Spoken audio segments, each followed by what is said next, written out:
Kalau Anda nggak bisa perbaikin dalam waktu setahun dari kemarin, ada kemungkinan besar Bea Cukai akan dirumahkan seluruh pegawainya. Kalau tak, jadi mungkin dia dirumahin aja sampai pensiun, nggak dibayar. Nggak tahu dibayar apa nggak? Mau nggak kita bayar lah. Rugi gua kalau bayar loh. Tadi sempat disinggung oleh Pak Purbaya di paparan halaman 20 bahwa memang modus penyelundupan barang antar pulau untuk menghindari pengenaan bea keluar itu masih terjadi. Dan ini kan diselesaikan, dicoba untuk diselesaikan melalui PMK nomor 50 tahun 2024. Yang mewajibkan kapal pengangkut barang untuk menyalakan automatic identification system supaya pergerakannya bisa dipantau dan juga mengatur penggunaan dokumen elektronik supaya proses lebih cepat dan rapi. Nah, pertanyaannya adalah apakah setelah PMK ini keluar pengawasannya jadi lebih baik sehingga modus seperti itu tidak ditemukan lagi atau seperti apa? Itu yang belum kita dengar tadi pada paparannya Pak Purbaya. Dan yang kedua juga tentu kita sangat mendukung langkah tegasnya Kementerian Keuangan untuk menindak tegas praktik under invoicing yang tadi disebut oleh Prof. Haris juga. Tapi tentu kemarin sudah ada laporan dari Dirjen Pajak, ada 282 wajib pajak yang melakukan kecurangan dalam hal ini dalam ekspor minyak kelapa sawit. Dan jumlahnya cukup besar, 140 miliar rupiah dalam potensi kerugiannya. Nah, yang justru kita belum dengar juga tindak lanjutnya terhadap WP yang under invoicing ini seperti apa.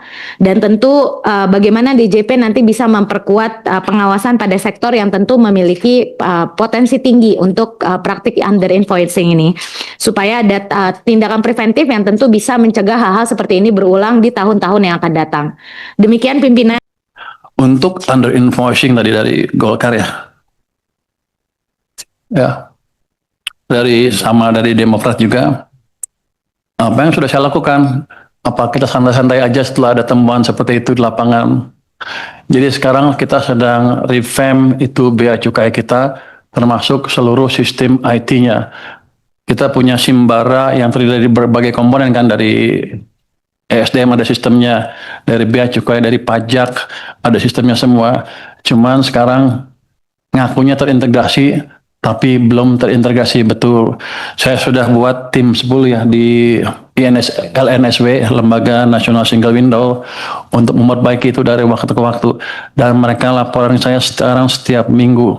Progresnya seperti apa, sudah lebih baik, mereka dapat temuan-temuan baru, tapi belum sampai ke level yang ideal.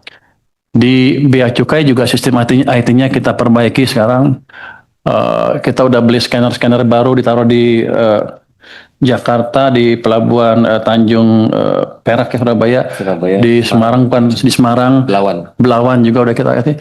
Tapi hanya di sana kan scanning di sana aja udah. Saya mau tarik, begitu di scanning dapat gambarnya, dapat langsung ke pusat. Jadi pusat bisa melihat langsung barangnya apa. Dan ada langkah lagi biasanya sih kalau udah dideteksi di lapangan, ditanya harganya berapa, pas nggak harganya segala macam, biasanya di lokasinya di sana, di tempatnya, di Tanjung Perak atau di Semarang atau di Belawan. Sekarang kita akan tarik ke Jakarta, di mana yang memutuskan hanya Jakarta, sehingga daerah nggak bisa main-main lagi.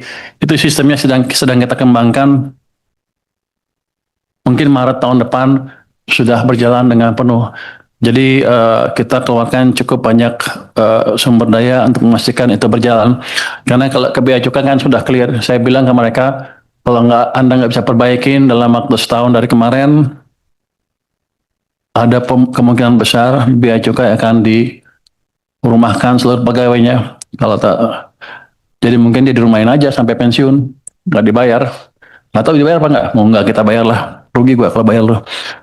Tapi dengan semangat seperti itu, saya pikir orang kita cukup pintar kalau digebuk sedikit, gebuk banyak juga, apalagi kalau digebuk banyak. Jadi dengan ke depan harusnya penyelundupan, permainan HS score akan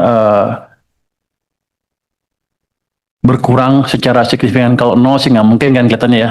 Ini kan kita nggak hidup di dunia yang ideal. Akan berkurang secara signifikan.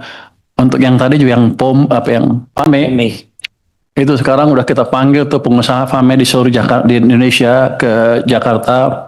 Kita bilang ke mereka aturan kita begini, begini, begini. Kita nggak akan deviate dari aturan itu. Anda siap-siap aja. Kalau Anda mau berbisnis terus, ikut aturan kami. Kalau enggak, saya hajar dia. Jadi setiap ada pelanggaran-pelanggaran itu, kami dapat namanya, termasuk yang sibuk-sibuk, yang ribut-ribut di Medsos. medsos tentang Bapres. Kami dapat namanya, kami investigasi pajaknya seperti apa. Ternyata banyak dari mereka nggak bayar pajak. Saya datangin orangnya ke sana untuk suruh bayar pajak. Jadi ini harus fair. Kalau mereka nyerang ya harus bersih. Kalau mereka nyerang-nyerang aja untuk menghindari menutupi kejahatannya, saya hajar dari pajak. Itu ternyata boleh saya main di pajak. Emang nggak bayar pajak. SPT-nya 0000 selama 5 tahun berturut-turut berarti nggak bayar pajak. Ada yang selalu nihil padahal punya gudang banyak sekali. Jadi jangan main-main lagi dengan pemerintah. Kita serius. Dan ancaman saya ke Bea Cukai juga serius. Kalau mereka main-main, kita hantam. Sama juga ke pajak juga. Sebentar lagi akan ada perbaikan yang amat signifikan. Prinsip pengawasan barang ekspor tadi tanya itu ya. Pada dasarnya itu dah sama. Kita akan pakai sistem yang terintegrasi, pakai IT. Kita kembangkan juga sistem AI.